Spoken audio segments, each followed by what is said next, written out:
Buenas tardes. En esta ocasión quiero compartir con ustedes el tema el ministerio y su familia, el ministro y su familia.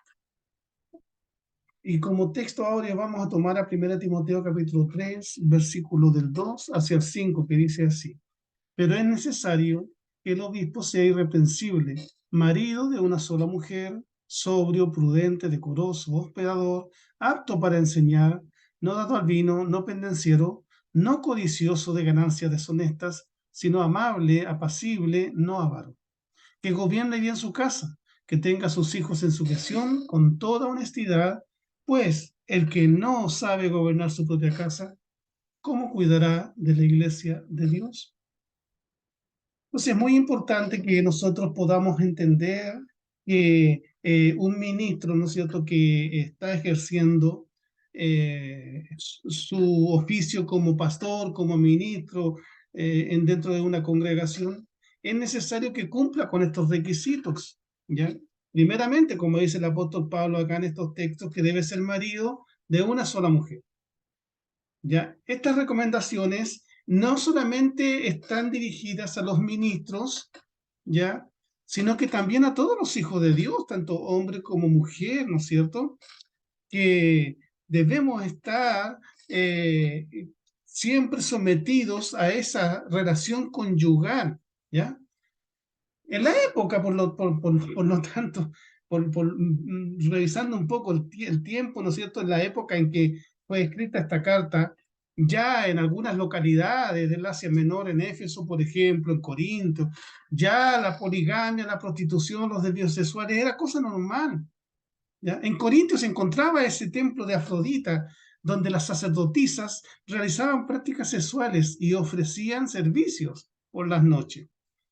Entonces, es algo parecido a lo que está sucediendo en la actualidad. O sea, este acontecimiento nunca ha dejado de ser.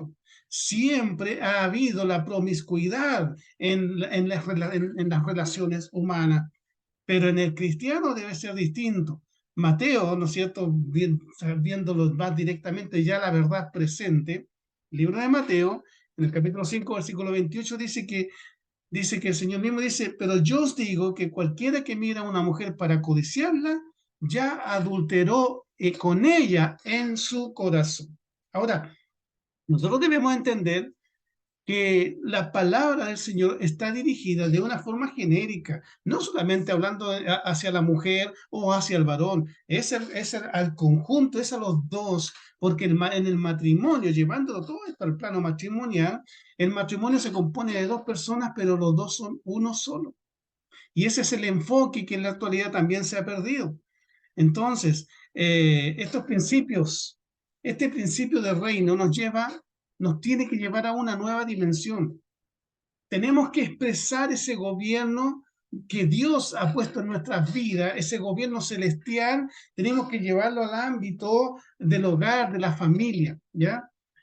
Aún todos sabemos que humanamente es muy difícil sobrevivir al sistema de este mundo, a las corrientes, ¿no es cierto? A todos estos deseos de la carne, por tanta contaminación que nosotros recibimos de uno o de otro lado, por medio de películas, por ejemplo, por series, inclusive por programas infantiles, también son instrumentos para socializar esta mentalidad sexualizada y permisiva.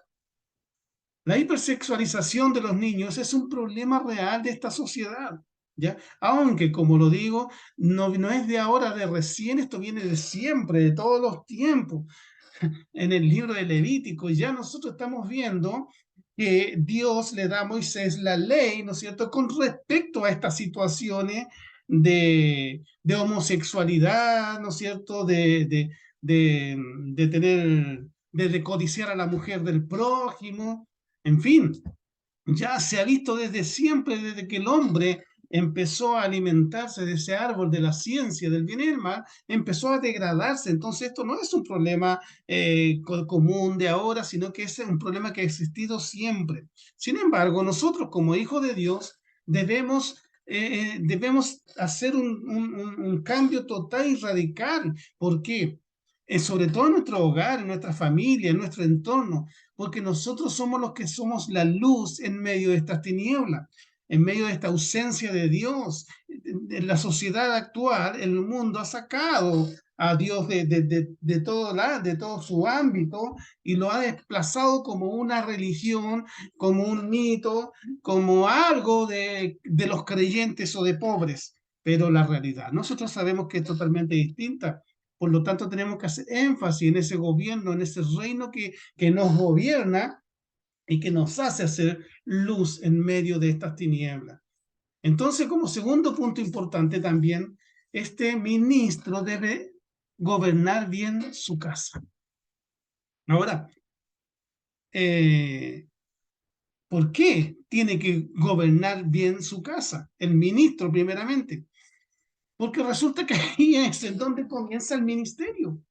Es ahí en donde comienza a ejercer el ministerio. Muchas veces nosotros pensamos que la obra del ministerio siempre es solamente para servir a los demás, pero entendiendo el propósito eterno de Dios, sabemos que el gobierno de Dios que nos deposita en nuestras vidas es para que la ejecutemos en nuestra vida primeramente. Y por ende se va a ver reflejada al exterior. Por eso que si no somos esa luz en medio de las tinieblas en nuestra propia casa, no vamos a poder ser luz en el medio libre, en el mundo, en la sociedad actual. Entonces, si decimos conocer a Cristo, tenemos que evidenciarlo con nuestra propia vida, con nuestro vivir, con nuestra cotidianidad. ¿Ya? Nuestro hogar debe ser el primero que evidencia ese ámbito de justicia, de gobierno de Dios en la relación con la esposa y con los hijos, en la provisión económica, en la educación de los hijos, la relación con los familiares, debe ser evidencia cotidiana de una vida transformada. Ahora, esta vida transformada no quiere decir que como una varita mágica, que cuando nosotros recibimos a Cristo inmediatamente somos otra persona. En lo teórico sí, pero en la práctica es un proceso de crecimiento, de avance, de entender, de conocer, de asimilar, de vivir esta naturaleza en nuestro propio ser. Por eso que es importante entender que el gobierno de Dios primero tiene que partir por mí y tiene que ser evidenciado en mi casa. Nuestro carácter debe ser gobernado por Cristo y su evidencia debe verse reflejada primeramente en nuestro hogar, en nuestra casa, en nuestros hijos, con la esposa. Desde este punto de vista, en el matrimonio, los cónyuges debemos entender que son una sola carne.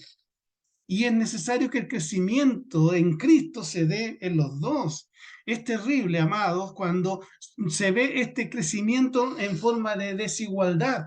Un cónyuge crece más que el otro, entonces eso lleva conflicto, eso lleva problemas, eso lleva incomprensiones, eso lleva a que hogares se deshagan, amados. Por eso que es importante que en la pareja asuman esa responsabilidad de la nueva vida, asumiéndolo primeramente en ellos y después reflejarlo. Muchas veces se han visto hogares de ministros, amados, que reflejan para el exterior una espiritualidad, una santidad, un conocimiento, un gozo, un amor, paciencia, pero resulta que dentro del matrimonio la realidad es totalmente distinta.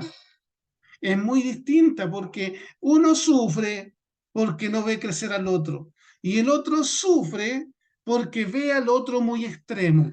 Entonces, es una cuestión de que necesitamos mucho, mucho, mucho de Dios y de su espíritu para poder transformar el ambiente familiar. Pero es muy importante que en el matrimonio estén los dos de acuerdo, porque la educación de los espiritual de los hijos debe ser primeramente impartida por la pareja, por los dos. Los hijos no pueden ver que uno es más espiritual que el otro, que uno es más carnal que el otro, o que uno es más mundano que el otro.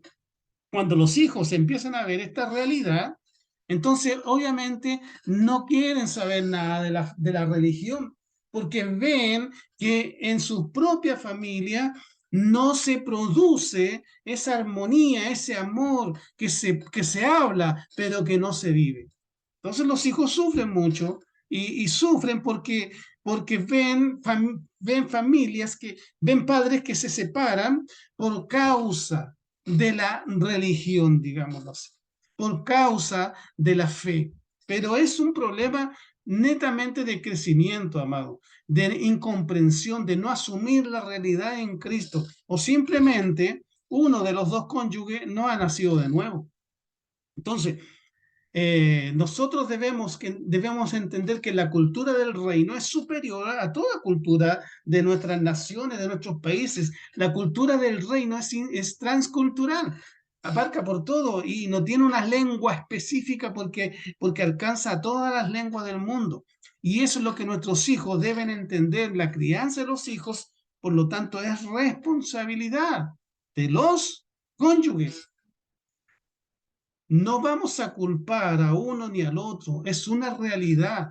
Si los dos están de acuerdo y unánimes en el espíritu, van a poder ministrar, van a poder enseñar, van a poder criar bien a sus hijos. Pero si está esta desigualdad, sépanlo, amados, que es una pelea y es algo muy difícil. Como tercer punto de este tema del apóstol Pablo, es que tengan hijos creyentes, que no estén acusados de disolución o de rebeldía. En este punto encontramos varias interpretaciones. Los hijos